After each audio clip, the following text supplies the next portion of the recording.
बिस्मिल्लाहिर्रहमानिर्रहीम। अस्सलाम वालेकुम नादरीन, आप यूट्यूब चैनल देख रहे हैं। मैं इमरान खान हूँ। पहली बड़ी ख़बर है नादरीन अमेरिका से, और ये ख़बर आई है रॉयटर्स की जानिब से। ये बैनुल-अक़वामी ख़बर रसा एजेंसी है और रॉयटर्स बड़ा मुस्तनद एक इदारा है। उसने ख़बर जारी की है और ये ख़बर पाकिस्तान के ऊपर पड़ने वाले एक दबाव की है। पाकिस्तान के आर्मी चीफ अभी जल्द ही डोनाल्ड ट्रंप से मिलने जा रहे हैं और ये मुलाकात होगी अमेरिका में, और इस मुलाकात के नतीजे में अमेरिका पाकिस्तान के ऊपर दबाव बढ़ा रहा है कि पाकिस्तान गज़ा के अंदर जल्द अज जल्द अपनी फ़ौज भेजे। अच्छा, मैं ये आपको बता देता हूँ पिछले दिनों जो डेवलपमेंट हुई इस हवाले से, कोई भी मुसलमान मुल्क जो स्टेबलाइजेशन फ़ोर्स है उसके लिए अपनी फ़ौज को पहले नहीं भेजना चाहता। कई ममालिक के नाम भी सामने आ गए।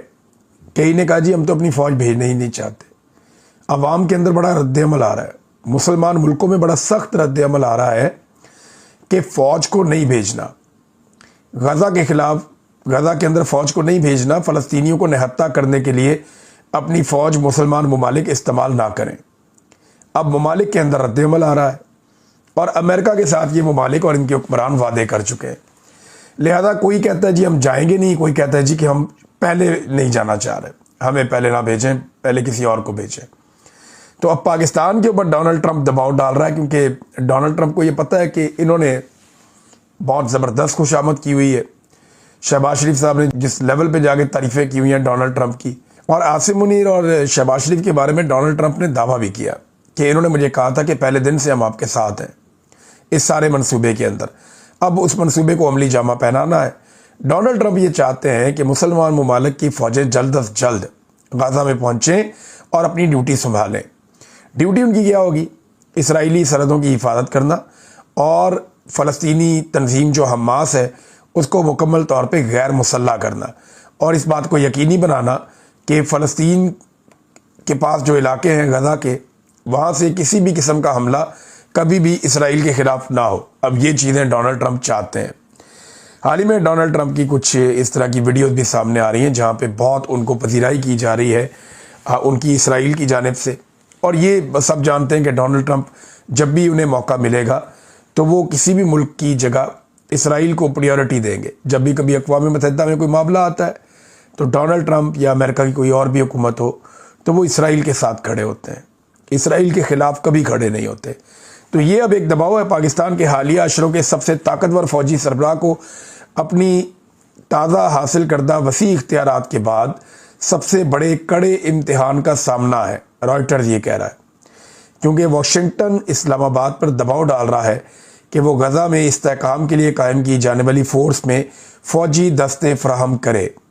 फील्ड मार्शल आसिम मुनीर आइंदा चंद हफ्तों में वाशिंगटन का दौरा करेंगे और सदर डोनाल्ड ट्रंप से मुलाकात करेंगे। ये गुज़िश्ता 6 माह के दौरान इनके दरमियान तीसरी मुलाकात होगी, जिसमें गालिब इम्कान है कि गज़ा फ़ोर्स के मामला ज़ेर बहस आएगा। ये रॉयटर्स ने खबर दी है। अब देखें, 2 रास्ते हैं आसिम मुनीर साहब के पास, तीसरा रास्ता कोई नहीं है। एक रास्ता ये है कि वो इमरान खान को छोड़ दें और पाकिस्तान में इस्तेहकाम आने दें, क्योंकि इमरान खान को जेल में रखें तो उन्हें फिर सारी दुनिया की वो बातें भी माननी पड़ेंगी जो पाकिस्तानी पसंद नहीं करते।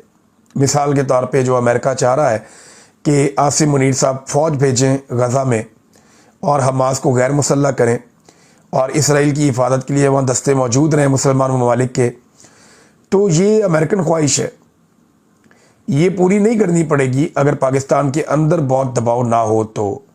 लेकिन पाकिस्तान के अंदर बहुत शदीद दबाव है। तो अब 2 रास्ते हैं उनके पास, या तो वो इमरान खान की बात माने या वो डोनाल्ड ट्रंप की बात माने। तो मेरे ख्याल में आसिम मुनीर साहब इमरान खान की बात नहीं मानेंगे। इमरान खान साहब इस लेवल पे चले गए हैं कि वो ये समझते हैं कि पाकिस्तान की मिलिट्री एस्टेब्लिशमेंट को उनके आइनी किरदार में वापस भेजे बगैर पाकिस्तान आगे नहीं बढ़ सकता, और पाकिस्तान की एस्टेब्लिशमेंट के सारे मफादात उनके आइनी इख्तियारात से बाहर रहने में है। यानी जब तक वो आइन से बाहर रहेंगे तब तक उनके फ़ायदे हैं, कारोबार करेंगे, चीज़ें चलाएंगे, चीज़ों को कंट्रोल करेंगे, सियासत में और हुकूमत में मुदाखलत करेंगे, बड़े बड़े फ़ैसले खुद करेंगे, तो इससे वो बहुत ताकतवर रहेंगे। लेकिन अगर वो आइन के अंदर चले जाते हैं तो फिर तो उनके पल्ले कुछ नहीं रहेगा। लिहाजा इमरान खान साहब की बजाय मेरे ख्याल में आसिम मुनीर साहब डोनाल्ड ट्रंप की बात मानना पसंद करेंगे और वो डोनाल्ड ट्रंप की तरफ उनका पलड़ा झुकेगा। नाज़रीन, एक और दावा किया गया, ये दावा फवाद चौधरी साहब ने किया, कुछ और लोग भी कर रहे हैं। एक आधी खबर भी आई हुई है कि अडियाला जेल में नहीं, कोट लखपत जेल जो लाहौर वाली है, वहाँ पे जो कैदी मौजूद हैं, एजाज चौधरी साहब हैं, वहाँ पे यास्मीन राशिद साहिबा हैं, वहाँ पे उमर सरफराज चीमा साहब हैं, शाह महमूद कुरैशी साहब हैं, सनम जावेद, फलक जावेद, दीगर और भी बहुत सारे कैदी हैं। अब ये कोशिश ये की जा रही है कि कोई मुज़ाकरात शुरू किए जाए, इस किस्म की खबरें आ रही हैं। मेरे पास कोई पक्की इतला नहीं है, लेकिन इस किस्म की खबरें फैलाई जा रही हैं कि जनाब कोई मुज़ाकरात शुरू किए जाए, कोई रास्ता निकाला जाए, कोई मफाहमत की जाए। अब इसमें फवाद चौधरी साहब ये कहते हैं कि बासर ओवरसीज़ पाकिस्तानी मफाहमती कोशिश में शामिल हो गए हैं, हुकूमत से राब्ते कर रहे हैं ताकि बामानी मुज़ाकरात के इम्कानात का जायज़ा लिया जा सके। कोशिश कामयाब हुई तो ओवरसीज़ पाकिस्तानियों का ये ग्रुप, ये जो शामिल हो गए, कोई 8 लोगों का ग्रुप है, ये पाकिस्तान के अंदर $1 अरब तक की सरमायाकारी करने के लिए तैयार है। ये बात फवाद चौधरी साहब ने की है। $1 अरब बहुत बड़े पैसे होते हैं, और सरमायाकारी के तौर पे अगर इतना बड़ा पैसा आ जाए, हम तो कर्जा ले लें $1 अरब का, तो हमारे पाँव ज़मीन पे नहीं लगते, बड़े चौड़े हो जाते हैं। लेकिन अगर $1 अरब की सरमायाकारी आ जाए तो ये बड़ी बात है। और देखें, जब सरमायाकारी आती है फिर एतमाद आता है, फिर मकामी लोग भी सरमाया निकालेंगे, और अगर पाकिस्तान में सियासी इस्तेहकाम आ जाए तो बहुत सारी सरमायाकारी पाकिस्तान में आ सकती है। बहरहाल ये खबरें हैं, लेकिन इनकी तस्दीक नहीं की जा सकती। हाँ, इन खबरों के खिलाफ कुछ और चीज़ें हैं हमारे पास। मिसाल के तौर पे अडियाला जेल के बाहर जो पुरअमन एहतजाज हुआ, वो इसीलिए हुआ कि इमरान खान साहब की बहनें इमरान खान साहब से मिलने के लिए गई थी। वो चाह रही थी कि मुलाकात हो जाए उनके भाई से। उनके पास अदालती अहकामात भी मौजूद थे, लेकिन उनकी मुलाकात करवाई नहीं गई। अब उनकी मुलाकात नहीं करवाई गई तो वो वहाँ पे बैठ के एहतजाज कर रही थी। पाकिस्तान तहरीक इंसाफ के कारकुन साबिक वज़ीर आज़म के हक़ में बैठ के उनके साथ एहतजाज कर रहे थे। अब ये निहत्ते लोग थे, पुरअमन एहतजाज कर रहे थे, लेकिन इसके बावजूद इनके ऊपर ताकत का इस्तेमाल किया गया। केमिकल मिला हुआ ठंडा पानी इनके ऊपर फेंका गया। एक सर्द रात में इन्हें तकलीफ़ दी गई, ख़वातीन गिरती हैं फिर उठती हैं, फिर नौजवानों के साथ जो किया गया। अल्लामा राजा नासिर अब्बास साहब वहाँ पे मौजूद थे, उनकी पगड़ी भी वाटर कैनन के इस्तेमाल से वो उड़ के दूर चली गई। तो काफ़ी लोगों ने वहाँ पे तकालीफ बर्दाश्त की। अब इसके ऊपर ना, एक तरफ तो हुकूमत और मुख्तलिफ लोग ये दावे कर रहे हैं कि शायद कोई मफाहमती मामला चल रहा है, ख़बरें ऐसी फैलाई जा रही है। दूसरी तरफ जो लोग पुरअमन एहतजाज कर रहे थे, पहले इनको टॉर्चर किया गया, फिर इन्हीं के ऊपर मुकदमा दर्ज कर दिया गया। मुकदमे के अंदर दहशतगर्दी की दफ़ात शामिल कर दी गई हैं। इमरान खान साहब की बहन अलीमा खानम, नौरीन खानम, उज़मा खानम, तीनों के ऊपर FIR है दहशतगर्दी की। फिर उनके अलावा जो है आलिया हमजा साहिबा पे FIR है, नईम हैदर पंजूता साहब पे FIR है, दीगर बहुत सारे लोग हैं, सलमान अकरम राजा साहब पे FIR है। लगभग 400 बंदा शामिल किया इस FIR के अंदर। इतने सारे लोगों को एक FIR में डाल दिया, और उन्होंने किया क्या, वो पुरअमन तरीके से बैठे हुए। या एमनेस्टी इंटरनेशनल ने इसके ऊपर एक बड़ी आवाज़ उठाई है। एमनेस्टी इंटरनेशनल ने इसके बारे में जो स्टेटमेंट जारी किया, वो कह रहे हैं the repeated use of high pressure water cannon by authorities against peaceful protested outside Adiala jail in Rawalpindi is a flagrant violence of their right to peaceful assembly. Pakistan authorities must respect people's right to peaceful protest and end the disappropriate and punitive use of force। अब वो amnesty international भी इसकी मजम्मत कर रही, वो ये कह रही है कि जी ये वायलेशन कर रहे हैं पीसफुल असेंबली के लॉ की, यानी पुरअमन एहतजाज का हक पूरी दुनिया में सबको है। ये तो अक़वाम मुत्तहिदा भी कहता है, पूरी दुनिया कहती है। तो बजाय इसके कि लोगों को उसकी इजाज़त दी जाए, उनके ऊपर बार बार वाटर कैनन का इस्तेमाल किया जा रहा है, और ये उनका हक वापस उन्हें दिया जाए। और पाकिस्तान को लोगों के इस राइट की इज्जत करनी चाहिए, और ये जो कुछ भी अभी किया जा रहा है ताकत का इस्तेमाल गलत तरीके से, इसको पाकिस्तानी हुकूमत को ख़त्म करना चाहिए। ये बात की है एमनेस्टी इंटरनेशनल ने, इसके ऊपर उन्होंने एक स्टेटमेंट जारी किया है। नाज़रीन, एक और ख़बर मैं आपके सामने रखता हूँ कि देखें ना, बात हो रही है कि जनाब चीज़ें बेहतरी की तरफ जा रही हैं, तो चीज़ें बेहतरी की तरफ कहाँ जा रही हैं ज़रा ये देखें आप। खैबर पख्तूनख्वा में इस वक्त 92 लोग हैं पाकिस्तान तहरीक इंसाफ के। ये पाकिस्तान तहरीक इंसाफ के टिकट के ऊपर तो इलेक्शन नहीं लड़े ना, सिर्फ हमायत के ऊपर इलेक्शन लड़े। कोई निशान कुछ था, कोई निशान कुछ था, तो इनको आज़ाद ही छोड़ा हुआ है इलेक्शन कमीशन ऑफ पाकिस्तान ने, और सुप्रीम कोर्ट ऑफ पाकिस्तान ने भी फैसला करके इन्हें आज़ाद छोड़ा हुआ है। तो ये 92 लोग हैं, ये लोग टूटे नहीं। इन 92 में से 70 अफराद ऐसे हैं अरकान असम्बली जो पुलिस को मतलूब है। अंदाज़ा कीजिए आप, ये पाकिस्तान में स्टेट ऑफ लॉ है कि 92 अरकान असम्बली में से 70 अरकान असम्बली पुलिस को मतलूब है। और ये सूबा कौन सा है? ये वो सूबा है जहाँ पे बदअमनी है, ये वो सूबा है जहाँ पे दहशतगर्दी है, ये वो सूबा है जो इस वक्त भी वफाक की पॉलिसियों का नतीजा भुगत रहा है, ये वो सूबा है जहाँ पे स्मगलिंग होती है, ये वो सूबा है जहाँ पे जुल्म और ज़्यादती की जा रही है। यानी एक ऐसा सूबा जो मल्टीपल मसाइल के अंदर घिरा हुआ है, जहाँ के लोग ये सोच रहे हैं कि उनके साथ ज़्यादती हो रही है। ऐसे सूबे में 92 अरकान असम्बली में से 70 अरकान असम्बली पुलिस को मतलूब हों, ये कितनी बड़ी ज़्यादती है, सोचें ज़रा इसके बारे में। अच्छा, ना सिर्फ ये बल्कि वज़ीर आला खैबर पख्तूनख्वा इश्तिहारी करार दे दिए गए। उनके जो सीनियर तरीन वज़ीर हैं मिना खान अफरीदी, वो भी इश्तिहारी करार दे दिए गए। अमजद अली इश्तिहारी, शफीउल्लाह जान इश्तिहारी और इकबाल अफरीदी भी इश्तिहारी। ये है नाज़रीन लुब्बे लुबाब कि एक सूबा जिसकी हालत इतनी ख़राब है, वफाक उससे दुश्मनी निभा रहा है और उसके अंदर सबको कभी इश्तिहारी करार दे रहे हैं या वो लोग पुलिस को मतलूब है। तो इस तरीके से तो ये पाकिस्तान को नहीं चला सकते। हाँ, एक चीज़ और हुई है, इमरान खान साहब के बेटों ने जो इंटरव्यू दिया वो बहुत ज़्यादा वायरल हो गया, हर तरफ रोला पड़ गया है और बहुत ज़्यादा दुनिया में वो फैल रहा है। पाकिस्तान तहरीक इंसाफ के लोग उसे दुनिया के कोने कोने में पहुंचा रहे हैं, उसकी व्यूअरशिप बहुत ज़्यादा बढ़ गई है। इमरान खान के बेटों ने खुलकर अपने वालिद के ऊपर होने वाली चीज़ों के बारे में बताया। और ये स्काई न्यूज़ है, अमेरिकन टीवी, और जो अमेरिकन गवर्नमेंट है इस वक्त, जिस पार्टी की हुकूमत है रिपब्लिकन्स की, वो लोग ज़्यादा इसी किस्म के चैनल्स देखते हैं। तो स्काई न्यूज़ के ऊपर ज़्यादा ये खबरें आने से ये मामला और उठेगा। जो जर्नलिस्ट हैं यल्दा हाकिम, अब इन्होंने ये इंटरव्यू लिया, उसके अलावा इन्होंने कुछ तजिया भी किया। तो यल्दा हाकिम जो है, इनकी 2 आर्टिफिशियल इंटेलिजेंस से ऑडियो वीडियोस बना दी गई। आपको याद है ये किया गया था इमरान खान की बहन नौरीन खानम के साथ, जब उन्होंने इंडियन मीडिया को इंटरव्यू दिया तो उसके बाद उनकी आर्टिफिशियल इंटेलिजेंस के ज़रिए से एक वीडियो बनाकर उस इंटरव्यू में शामिल कर दी गई और बाद में उसकी बुनियाद पे पाकिस्तान के वज़ीर दाखिला ने और दीगर वज़रा ने और हुकूमती लोगों ने बड़ा प्रोपेगेंडा किया इमरान खान की बहन के ख़िलाफ़। तो बाद में वो प्रोपेगेंडा एक्सपोज हो गया, इन्होंने माफ़ी भी नहीं मांगी। अब इसी तरह का प्रोपेगेंडा यल्दा हाकिम के खिलाफ किया गया, उन्होंने उठा के ये मामला पूरी दुनिया के सामने रख दिया।